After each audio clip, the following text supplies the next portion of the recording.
근데 선교 현장을 이렇게 돌아보면서 영적 토양을 마주하면서 많은 것들을 묵상하게 됐습니다. 근데 그 여정의 첫걸음이었던 공항에 도착했을 때, 여러분 공항에 도착하면 수화물을 이렇게 찾잖아요. 그 배기지 클레임이라고 하는데 거기에 딱 섰어요. 근데 적지 않게 충격을 먹었습니다. 제가 놀란 것은 사람들의 모습 때문이 아니고요, 그 가방을 대하는 공항의 시스템 때문이었습니다. 수많은 짐들이 이 컨베이어 벨트에서 쏟아져 나오지 않습니까?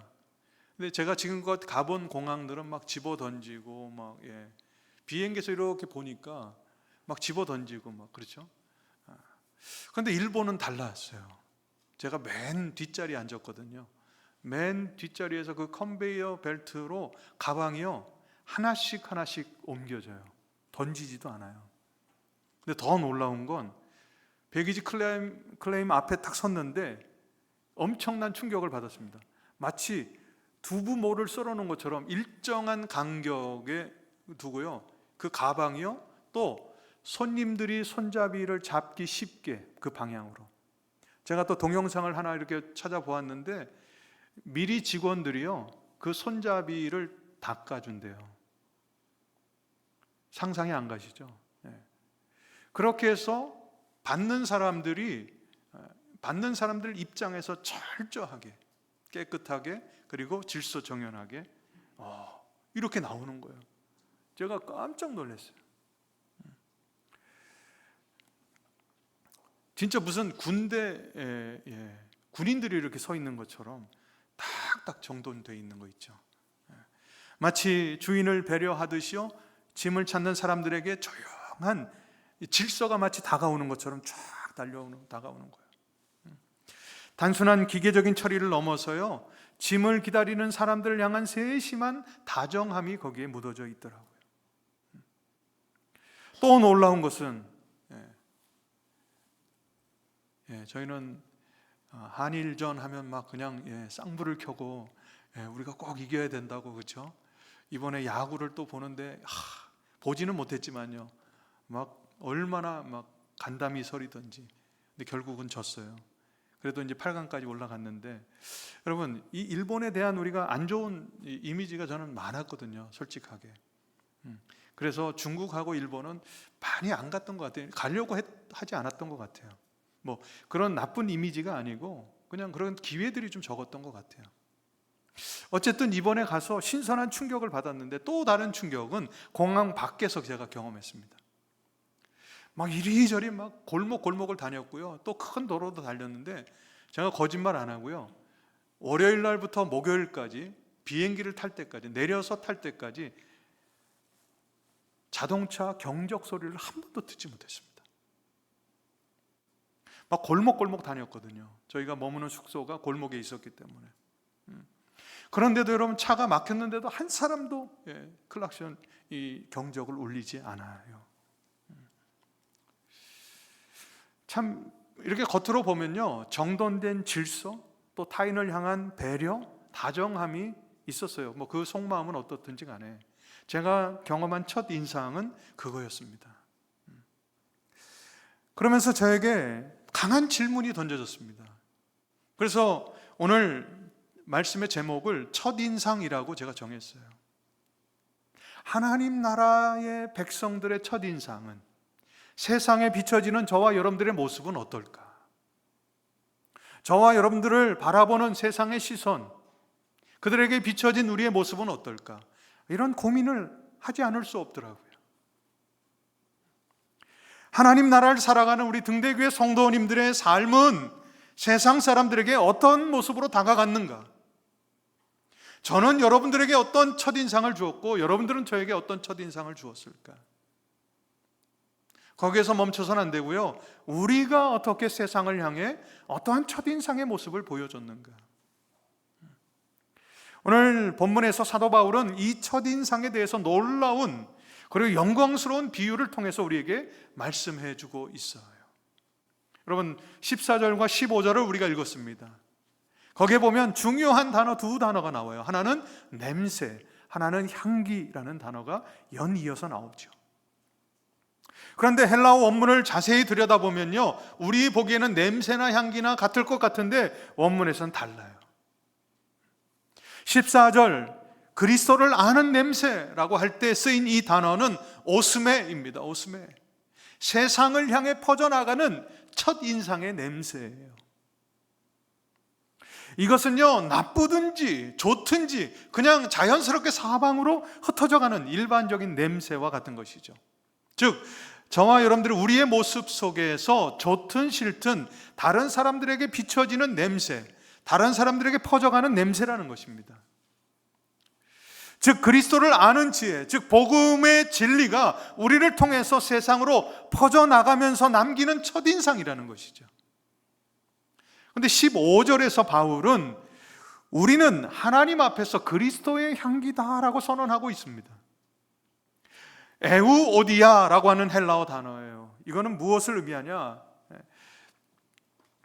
이 단어는 다 다르지만 하나님이 기쁘게 맡으시는 제단의 향기다라고 하는 것이죠.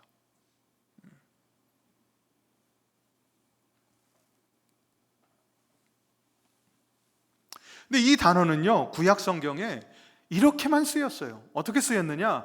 제단 위에서 희생 제물이 불태워질 때 하나님께서 기쁘시게 맡으시는 향기로운 제물의 냄새. 여러분, 구약 성경에서 결국 그 제물은 누구를 예표하죠? 예수 그리스도를 예표하죠. 매번 드리던 그 제물이 단번에 예수 그리스도의 죽으심으로 말미암아 완성되었죠. 그것을 표현해 준 본문이 에베소서 5장 2절의 말씀입니다. 뭐라고 말씀하고 있느냐? 그는 우리를 위하여 자신을 버리사 향기로운 제물 에우오디아와 희생 제물로 하나님께 드려졌느니라. 사랑하는 우리 등대교회 성도 여러분, 여기에서 우리는 영적인 원리를, 아주 중요한 영적 원리를 발견할 수 있어요. 무엇냐? 세상을 향해 퍼져나가는 향기, 냄새, 14절의 오메스와 하나님께 올려드리는 15절의 제단의 향기 에우오디아는 결코 다른 냄새가 아니다라고 하는 것이죠. 오늘 이 거룩한 주일, 이 공예배 자리에 나와서 여러분들이 하나님 앞에 여러분들의 자아를 십자가 앞에 온전히 복종시키고 나를 희생 제물로 태워 올리는 그 에우오디아의 그 향기가 여러분들이 예배를 마치고 십자가의 은혜를 가득 여러분들의 심령 가운데 담고 문을 나서서 세상을 향해 나아가서 여러분들이 삶의 예배의 자리에서 사람들에게 뿜어져 나가는 그 냄새가 다르지 않다라고 하는 것이죠.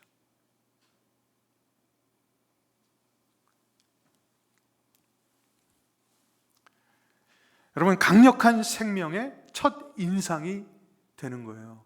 무엇이요? 오늘 여러분들이 이 자리에서 드리는 예배, 하나님 앞에 올려드리는 아름다운 향기, 이것이 여러분들 세상에서 여러분들의 첫 인상이 되는 것이죠. 여러분, 결코 다른 것이 아니다라고 하는 것입니다. 그러니까 여러분들이 지금 공예배 자리에서 예배 드리는 여러분들의 모습, 태도, 이것이 온전한 향기로 하나님 앞에 올려드릴 때 여러분들이 세상 속에서 그리스도인으로, 그리스도 안에서 그리스도를 아는 지혜의 냄새, 향기들을 진동할 수 있다라고 하는 것입니다. 여러분, 어떻게 여행을 가시든지 어딜 지나가시다 보면 여러분 좋은 맛있는 냄새가 나잖아요. 그러면 잠시 여러분 멈칫하지 않습니까? 근데 여러분, 좋은 냄새 말고 참 이 썩은 냄새 나면 어때요? 이런 거 있잖아요, 여러분. 침이 이렇게 묻었어요. 그리고 여러분 이렇게 냄새 맡아보세요. 입냄새 나잖아요, 그죠? 그런 냄새들은 어떻게 해요? 좀 멀리 하고 싶잖아요. 어쨌든 여러분, 우리가 영적인 냄새가 난다는 거예요. 나야 된다라고 하는 것이죠. 세상에 풍기는 우리의 향기는요, 인위적인 교양이 아니에요, 여러분. 우리가 옷 잘 입었다고, 머리 잘 빗었다고, 반짝반짝거리는 구두 신었다고, 거기서 교양이 나오는 게 아니라니까요. 생명이신 말씀이 나를 다스리시고 성령으로 충만해질 때 나의 깨어진 인격을 뚫고 뿜어져 나오는 십자가의 냄새이죠. 그럼 그 냄새가 나야 되는 것이죠. 이 자리에 참석했다가 아니죠. 이 자리에 참석해서 여러분들이 온전한 하나님 앞에 산 제물로 여러분들을 드리셔야 되는 것이죠. 그럴 때 그 아름다운 향기가 발하여 어디까지 가는 거예요? 세상의 아름다운 냄새로 비춰지는 것이죠. 그렇다면 여러분, 우리가 이 세상을 살지 않습니까? 세상의 거센 도전 앞에서 어떻게 이 향기를 잃지 않고 그 냄새를 피워낼 수 있을까? 이 14절에 답이 있습니다. 14절 우리 한번 다 같이 한번 읽어볼까요? 14절 다 같이 한번 읽겠습니다. 상반절만 읽겠습니다. 시작. 항상 우리를 그리스도 안에서 이기게 하시고, 거기까지요. 여러분, 항상 우리를 그리스도 안에서 이기게 하신단 말이죠. 그러니까 우리의 냄새, 십자가의 냄새가 어디서 나는가, 어디서부터 기인되는가, 다른 게 아니라는 것입니다. 항상 우리를 이기게 하시는, 그리스도 안에서 우리를 이기게 하시는 하나님의 은혜라는 것이죠. 근데 여러분 잘 보세요. 우리가 읽지는 않았지만 그래도 지금 읽어보려고 합니다.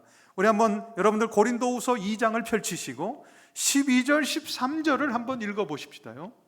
그러면 오늘 이 14절에서 우리가 읽은 사도 바울의 고백이 얼마나 생뚱맞은지 우리가 볼 수 있어요. 우리 한번 12절, 13절 다 같이 한번 읽어볼까요? 다 같이 한번 읽겠습니다. 시작. 할렐루야. 거기 보십시오. 지금 바울이 어떤 상황에 처해 있죠? 복음의 문이 열렸어요. 그런데 열렸음에도 불구하고 동역자 디도를 찾지 못해서 극심한 불안에 빠집니다. 근심에 빠졌어요. 그 근심에 빠진 것을 무엇이라고 지금 본문에서 나타내고 있냐면 심령이 요동쳤다라고 고백하고 있습니다. 그런데 거기서 요동친 거에서 끝난 게 아니고요, 결국 견디지 못하고 마게도냐로 떠나버렸어요. 여러분, 사도 바울 위대한 사도 아닙니까? 위대한 사도가 지금 14절에서는 항상 우리를 그리스도 안에서 이기게 하셨노라 라고 고백했던 그가, 그 고백 이전의 모습은 심령이 어떻게 해요? 요동쳤어요. 근심에 빠져 있었다라고 하는 것이죠. 결국 그 자리에서 버티지 못하고 어떻게 해요? 마게도냐로 떠나버립니다. 위대한 사도의 모습이라고 하기에는 너무나 인간적이고 연약한 모습, 절망에 깊게 배어있는 모습 아닙니까? 그런데 14절에 그는 돌연 항상 우리를 그리스도 안에서 이기게 하시는 하나님을 찬양하고 있다고 하는 것이죠. 인간의 절망적 한계와 복음의 영광이 극적으로 교차하는 이 놀라운 반전 속에 오늘 치열한 일상을 살아가는 여러분들과 저, 우리를 향한 짙은 위로와 감동의 말씀이 바로 어떤 말씀이냐? 14절의 말씀이라는 것이죠. 우리의 가지고 있는 무언가가 우리를 이기게 하는 것이 아니고 항상 우리를 그리스도 안에서 이기게 하시는 하나님이 우리의 하나님이기 때문에 우리가 늘 앞에서 보았듯이 내가 지금 심령이 고동치고 근심 속에 있지만, 걱정 속에 있지만 우리는 늘 이기는 자의 길을 걷게 된다라고 하는 것이죠. 믿으시면 아멘. 누구 때문에요? 하나님 때문에.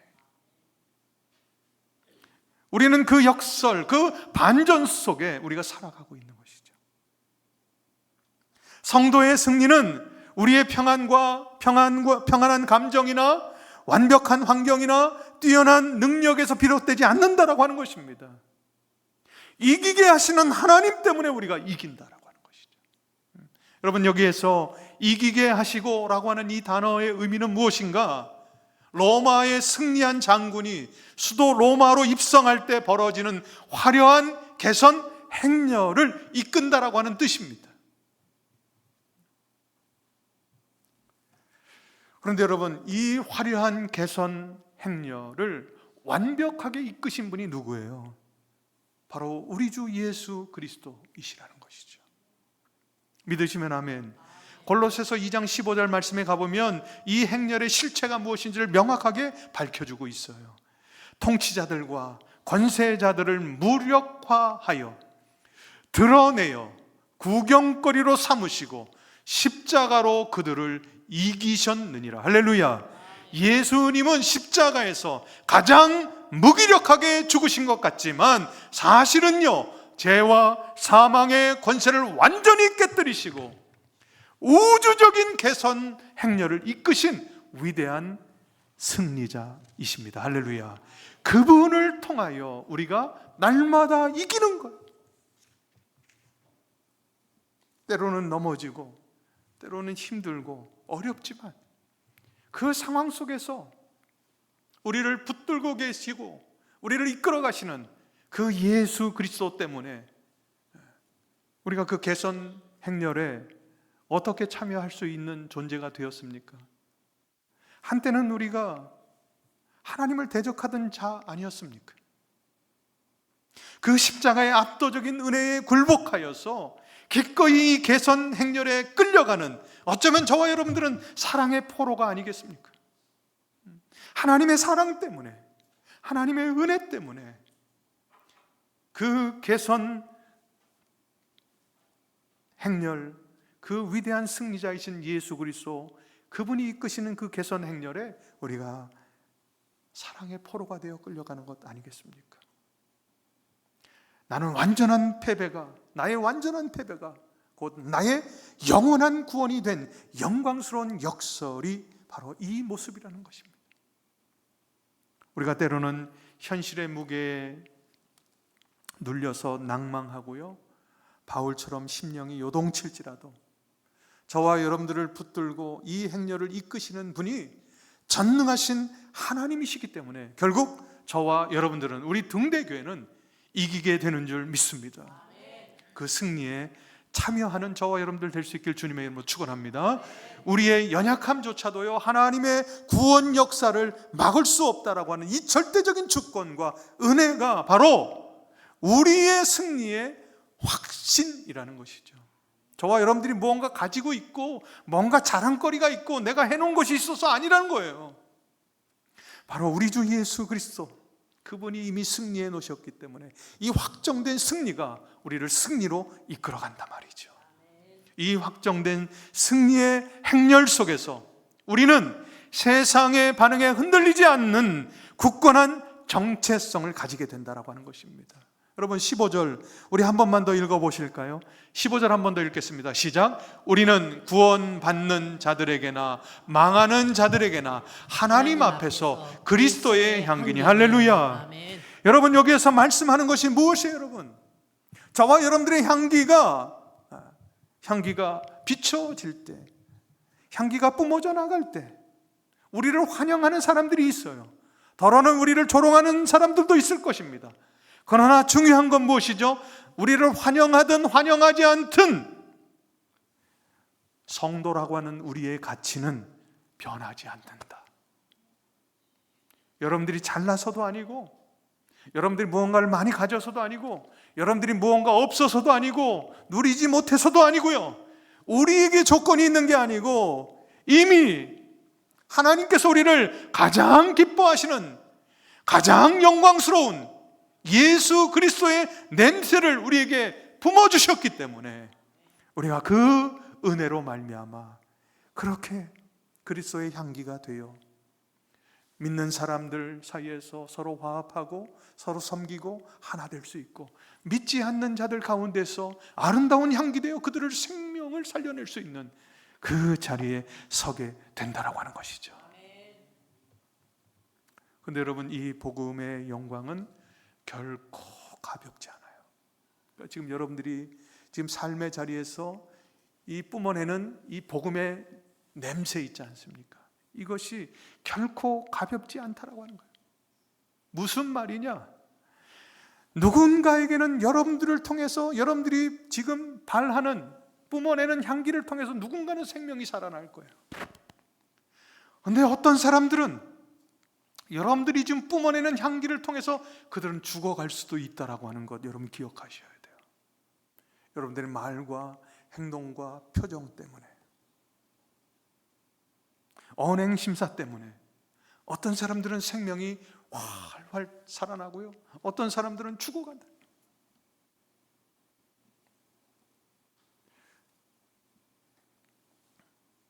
여러분 기억하셔야 되는 거예요. 그 말씀이 어디에 있느냐? 제가 지어낸 게 아니에요. 16절에 가봅시다. 16절 한번 말씀 다 같이 한번 읽어보겠습니다. 시작. 누가 주의 마음을 알아서 주를 가르치겠느냐? 그러나 우리가 그리스도의 마음을 가졌느니라.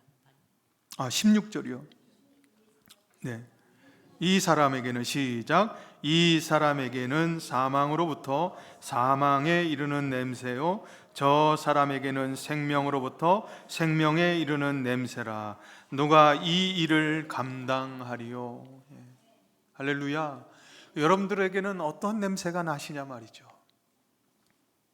지금 여러분들에게는 생명을 살리는 냄새가 납니까? 아니면 생명을 죽이는 냄새가 납니까? 그거 여러분들 잘 모르셔요. 직분이 그렇게 만들어주지 않아요. 신앙의 연수가 여러분 아름다운 향기를 만들어내지 않습니다.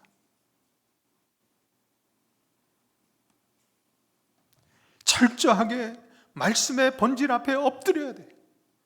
성령의 도우심을 구해야 돼요. 나를 비우고 십자가만을 드러내려고 하는 그 순전한 생명의 은혜가 있어야 돼요. 그래야 여러분들이 그 생명의 통로가 될 수 있다라고 하는 것이죠. 우리가 세상을 향해 뿜어내는 향기는요, 오직 죄인을 살리신 십자가의 은혜여야 한다라고 하는 거예요. 늘 이기게 하시는 하나님의 주권적인 은혜에 순전하게 사로잡혀 있을 때 저와 여러분들에게 진동하는 생명의 냄새가 난다라고 하는 것이죠. 진동하는 생명의 냄새가 나요. 그렇지 못하면 여러분 다 허당해요. 꽝입니다. 그렇지 못하면 조금만 나에게 피해가 오면 여러분 얼굴 잉그러져요. 조금만 나를 자존심 상하게 하면 욕짓거리가 나옵니다. 여러분 그렇게 되는 거예요. 다 신앙생활을 내 중심적으로 해요. 다른 사람들을 품고 다른 사람들 이해하려고 하지 않습니다. 왜 그렇죠? 여러분들이 여러분들의 냄새를 못 맡기 때문이에요. 나는 잘 못 맡아요. 나의 냄새를. 내가 말을 해놓고도 내가 어떤 말을 했는지, 내가 얼굴 표정을 했는지 여러분들 보세요? 못 보셔요. 어떻게 본능적으로 여러분들이 반응하는지 모르신다니까. 미국에 갔다 와서 우리 전도회 회장님들 모였거든요. 임수정 장로님이 이렇게 얘기하세요. 목사님이 지난 금요일 날 웃어주신 웃음이 제가 목사님 이곳에 와서 우리 교회에 와서 본 웃음 중에 가장 환하게 웃은 웃음이라고. 저는 매주 웃었거든요.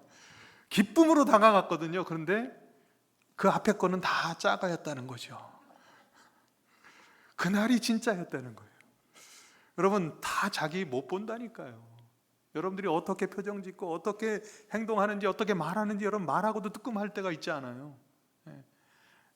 여러분 정말 하나님의 주권적인 은혜에 순전하게 사로잡힐 때만이 여러분들이 온전한 그리스도 안에서 냄새를 발할 수 있다니까요. 고베 갔어요. 1995년도에 대지진이 났잖아요. 그 사람들은 지금 100년마다 돌아올 그 지진에 너무나도 민감해 있어요. 네. 네. 그러면서 여러분 건물 하나를 멋지게 우리 교회 한 4-5배 되는 건물을 지어놓고요, 거기에다가 사람들을 계속 인식시키고 그때 당시의 상황들을 다 사진 동영상으로 해놓고 또 어떻게 해요? 그때 널브러져 있던 그 생필품들 그런 것들 갖다가 생활용품들 갖다가 딱 진열해놓고, 그리고 또 대지진이 나면 어떻게 집안에 무엇이 우선적으로 있어야 되는지 그 책자를 만들어 가지고 다 교육시키고요. 야, 여러분, 천도교라는 데를 갔다 왔거든요. 천도교가 시작된 지가 200년이 됐대요. 아니, 어디서 이런 나무를 갖다가 그 건물들을 다 지어놨는지요. 200년이 지났는데도 없어지지가 않아요. 제가 지금 이단 얘기를 하는 거예요. 여러분, 좋은 얘기를 하는 게 아니에요. 그만큼 지금 일본의 국민성이 그렇다는 것이죠.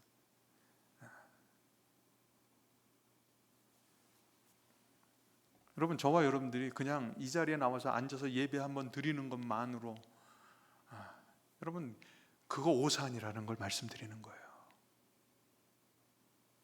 정말 이 자리에서 여러분들이 산 제물로 하나님 앞에 아름다운 향기가 되어져야 한다라고 하는 것이죠. 그러기 위해서 여러분들이 토요일 날 함부로 그냥 널브러져 있다가 주일 날 한번 와서 예배 드리면 되겠지. 사람 눈은 속일 수 있죠. 적어도 찬양단은 우리 성가대를 말합니다. 찬양단이라 그래요. 찬양대라 그래요. 성가대는 일제시대 잔유물입니다. 이 단어가. 우리는 찬양대라고 썼으면 좋겠어요. 찬양대는 적어도 1시간 전에 와요. 우리 교회는. 그죠?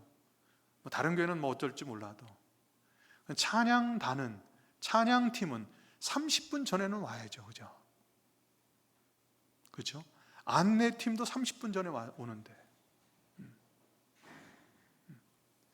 그렇지 않습니까?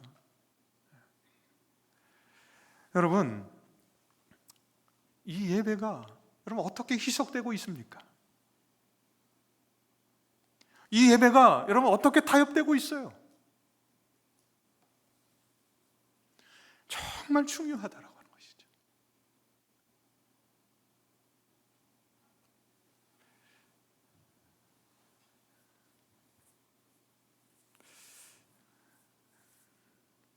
또한 여러분, 이 예배가 이 은혜로만이 아니고요.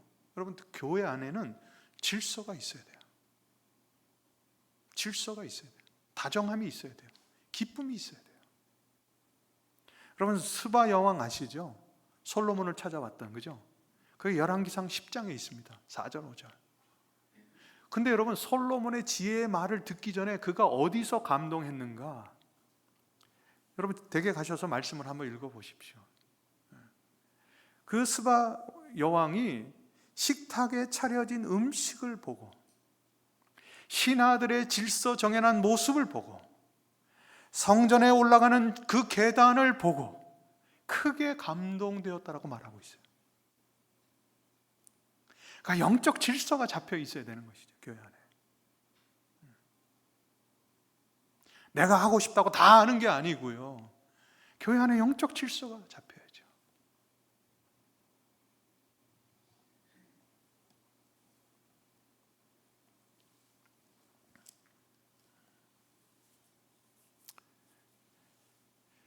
여러분, 참 기억하셔야 돼요. 저는 저를 자꾸 지워나가려고 하고 있습니다. 그것은 제가 할 몫이죠. 여러분들의 마음속에서는 교회 안에 질서가 바로 잡히셔야 돼요. 그 질서가 잡히지 않으면 신앙생활 본인이 어려워지세요. 또한 더 나아가서 로마서 14장 17절에 하나님의 나라는 오직 성령 안에 있는 의와 평강과 희락이라 라고 선언하고 있습니다. 세상의 질서나 다정함은 흉내낼 수 있어요. 그러나 여러분, 상황을 뛰어넘는 기쁨은 오직 성령 안에서 말씀에 사로잡혔을 때 그때 뿜어져 나오는 거예요.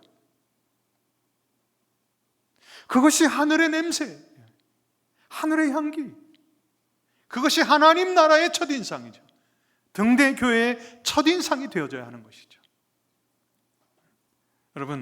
여러분들의 말, 정죄의 칼날이 아니라 영혼을 살리는 십자가의 다정함이 묻어나는 언어이어야 합니다. 여러분들의 행동, 억지로 하는 의무가 아니라 이기심을 거스르는 정직함과 희생이 나야 돼요. 나를 살리신 은혜가 흘러넘치는 기쁨의 질서가 있어야 여러분들이 참된 기쁨의 자리에 설 수 있다라고 하는 것이죠.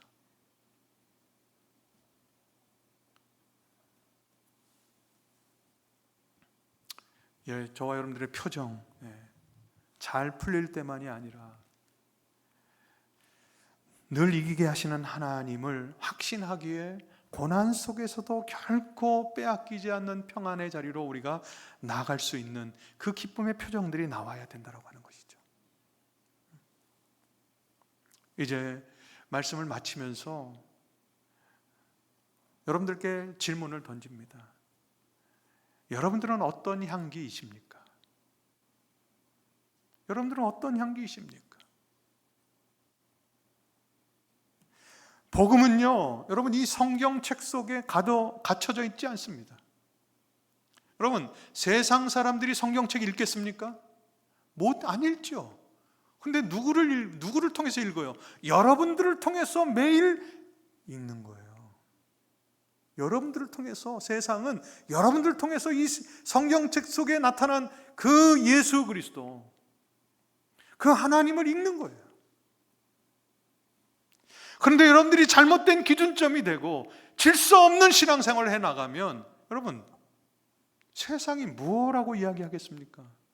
한 가정을 통해서 질서가 잡히지 않으면 여러분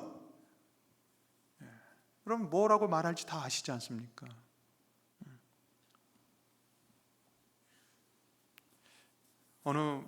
이번에 미국에 갔을 때 어느 분이 얘기하시더라고요. 비가 몹시 내리던 날인데 한 여성분이 낡은 차를 몰고 가다가 그만 미끄러져 가지고요, 앞에 차를 들이받았어요.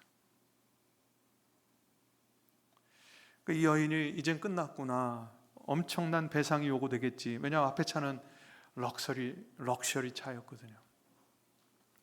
두려움에 떨면서 차에서 내렸는데 앞에서 한 중년 남자가 비가 내렸으니까 우산을 딱 펴가지고요, 그 여인에게 와서 우산을 씌워주면서 이렇게 이야기했습니다. 많이 놀라셨지요. 다친 데는 없습니까? 차는 고치면 되니 걱정하지 마세요.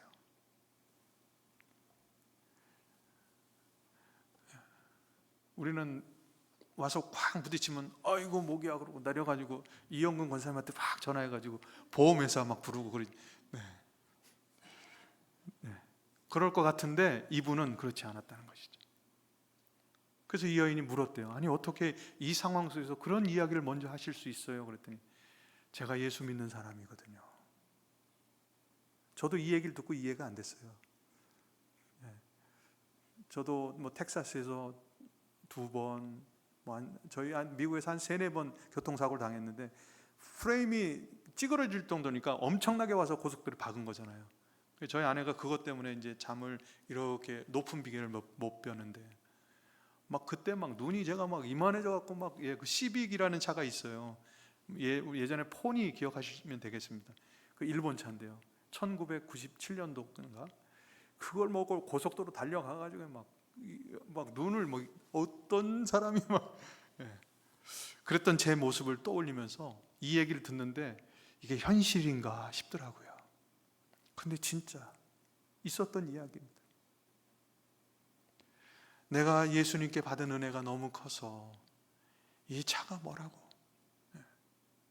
그렇게 이야기하면서 마지막에 그 신사가 우리 교회 한번 와보시라고 그렇게 또 권면했대요. 그랬더니 이분이 그 사고를 계기로 그 여자분이 교회에 나오기 시작해갖고 신실한 그 교회 성도가 됐어요. 만약 저처럼 목 잡고 내려가지고 경찰 부르고 보험사 전화해가지고 시시비비 따지고 허리 잡고 누워가지고 살리라고 그랬다면 아마 이 한 영혼은 날려버렸겠죠. 사랑하는 우리 등대교회 성도 여러분, 조금 시간이 지났지만 저와 여러분들이 냄새를 바란다니까요. 그런데 생명을 살리는 냄새가 있고 생명을 죽이는 냄새가 있다니까요. 그 냄새를, 그 향기를 바라는 것이 이게 가벼운 일이 아니라는 것이죠.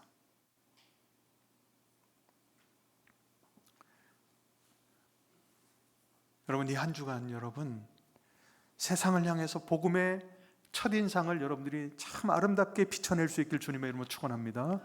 그러기 위해서 여러분 하나님 나라의 거룩한 질서가 여러분들에게 있어야 돼 먼저. 그리고 하나님을 향한 그 기쁨이 여러분 심령 가운데 보여져야 된다니까요.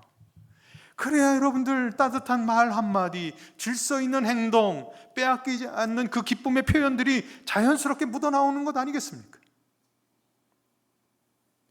그것을 통해서 누군가에게는 예수님을 만나게 하는 축복의 통로가 되고, 누군가에게는 정말 이제 예수라면 치를 떨게 만드는 그러한 자리로 여러분들에게 지금 그 기회가 주어지고 있다라고 하는 것이죠.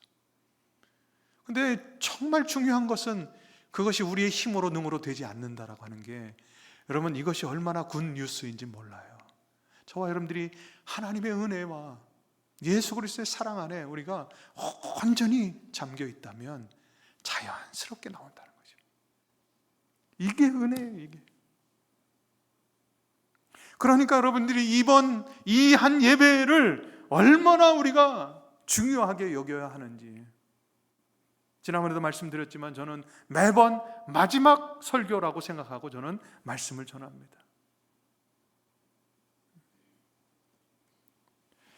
여러분, 여러분들이 드릴 마지막 예배라고 생각하시고 매 예배 때마다 여러분들의 영혼이 하나님을 향해 시선을 고정하시고 하나님을 바라보실 수 있길 주님의 이름으로 축원합니다. 그래, 복음의 영광 앞에 여러분들이 꽉 사로잡히셔야 돼요. 그저 한번 나와주는 예배 아니에요. 순전하게 성령 앞에 붙들림 당하고 말씀 앞에 붙들림 당해요. 그래야 축복의 통로의 역할을 감당할 수 있다라고 하는 것이죠. 여러분, 여러분들의 표정이 최후 승리를 선포하는 하늘의 증거가 될 수 있다는 사실을 여러분 기억하시고, 여러분들의 말 한마디가 최후의 승리를 선포하는 말이 될 수 있다라고 하는 것을 기억하시고, 여러분들의 행동이 최후 승리를 선포하는 하늘의 증거가 될 수 있다라고 하는 것을 기억하시고, 여러분 순간순간 놓치지 마시길 바랍니다. 하나님의 은혜에 사로잡히십시오. 말씀에 사로잡히십시오. 그때 여러분들이 자연스럽게 생명을 살리는 그 냄새가 뿜어져 나올 것입니다. 그런 한 주간을 살아갈 수 있길 주님의 이름으로 축원합니다.